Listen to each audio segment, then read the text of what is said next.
Is raining on the president's foreign policy campaign. This morning's Wall Street Journal detailing the president's plan to focus on Cuba, Iran, climate and trade after the 2012 election. But China, Russia and ISIS are hampering the president's efforts. And the Greek debt crisis is also in play here. I want to bring in Mark Serrano of Proactive Communications, which is a business and public policy resource to Fortune 500 companies. Mark, good to see you. Thanks for joining us. Good morning, Maria. What's your take on this, the global debt problem, and as it relates to the president's foreign policy goals? Clearly, he had one set of issues that he wanted to tackle, but reality happened. Yeah, it's a bit of a fairy tale foreign policy. You could tell from the very beginning of this administration when the president unilaterally gave away our strategic defense initiative in Eastern Europe that this was going to, the Obama doctrine is largely going to be defined by unilateral giveaways. He's done it with Cuba. He's doing it right now with Iran. But what happens is when he has let his guard down in other parts of the world, with Russia and with China, they're going to manipulate and take full advantage of that. And that's what's happening right now. What's interesting, too, is Obama's got a timeline. He's got however many 17 months in office or so. But, you know, our opponents across the world, they have the same timeline. They're going to manipulate as much as they can within that time period, knowing that his replacement might not put up with their shenanigans the same way. Right. I mean, you look at the Iran story. You know, I mean, the talks with Iran right now, obviously, that's any deal is going to land in the next president's lap. And he's going to have to actually lead any relationship. It is, and frankly, I think we're going to be potentially on the edge of war over these many months before Obama leaves office, because in large measure he is destabilizing the region. I mean, can you imagine that, you know, countries like Saudi Arabia and Israel are now on the same side of this issue against the United States in their negotiations with Iran? It's remarkable, it's unprecedented, and unfortunately there's enough time for the region to become much more volatile due to these negotiations with Iran. Anastasia.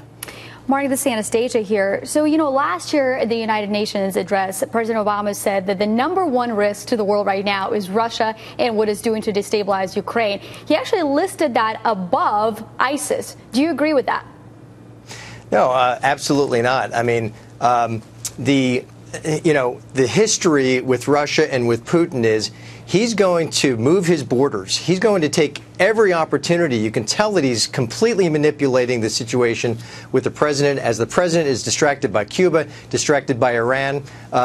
Putin is going to capitalize on that every measure possible. So he's got to look at these as equal threats to the world order and to a stabilized world right now, because of the way that Putin has, taken over in that part of Ukraine. Yeah. And so it's a real threat, and he's not taking that seriously enough.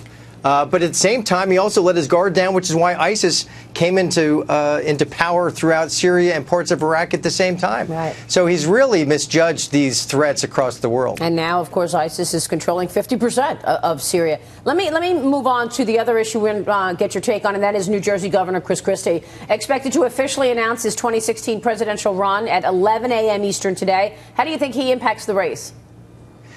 Well, I grew up in the same part of New Jersey as Governor Christie. I think Governor Christie is a flawed candidate, but he's a very fiery candidate.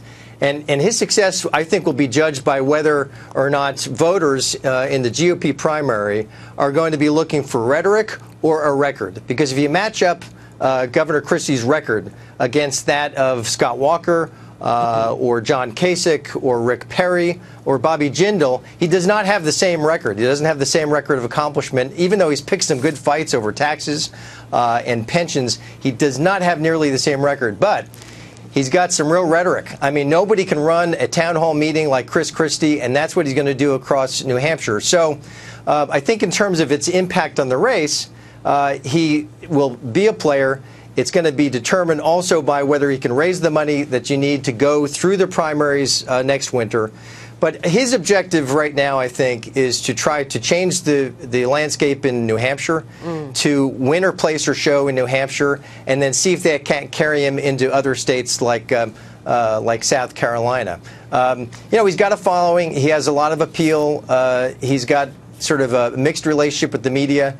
But he's going to make a difference because, he has a big personality. He has a strong way with voters on a retail basis, which is big in New Hampshire. So he'll make a difference, but it's a crowded field. We'll see how he does. I think if he can raise the money, then he could be competitive. That's going to be determined in the next few months. That's interesting. I mean, what will voters be interested in? When you look at the unemployment rates in a state like Texas or Ohio, Wisconsin, right. It's a great story to tell. But, New Jersey's just not the same story. What do you think?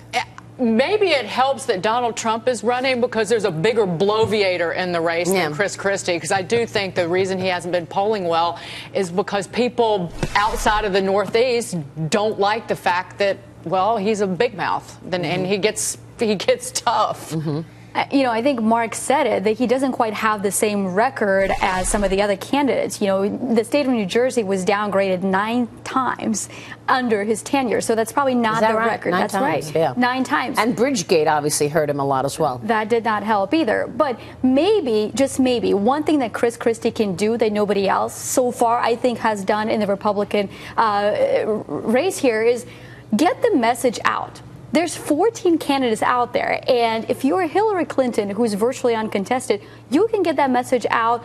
Twitter, Instagram, Facebook, you name it. You have a captive audience. That is not the case for the Republican nominees because it is such a fractured field. Yeah. I mean, it's also, what's the campaign? What is the campaign he's running on? Well, he was really well liked nationally after Hurricane Sandy, and people thought that he was, going to be one of the leaders coming into this race. It's sort of amazing how far he's fallen in terms of his poll numbers and things like that. Bridgegate obviously did a lot of damage, but I think among all the 2016 candidates, he's one of the more well-known national figures. So he can start. It didn't help him being photographed alongside President Obama when you're talking about the Republican base. Yeah, for the Republican base, but he's still got to appeal to a national base. Yeah, but you got to get past the nomination process. Mark, first. final word from you, Mark Serrano.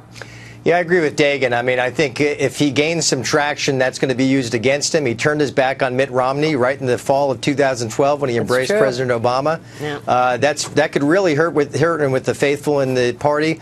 But look, he actually benefits from such a wide field of candidates. That's an actual benefit for him, where he can, peel off just enough support to make a difference, primarily in New Hampshire, but then taking a look at some other northeastern states that have earlier primaries, next March. Mark, great to have your insights. Thanks so much.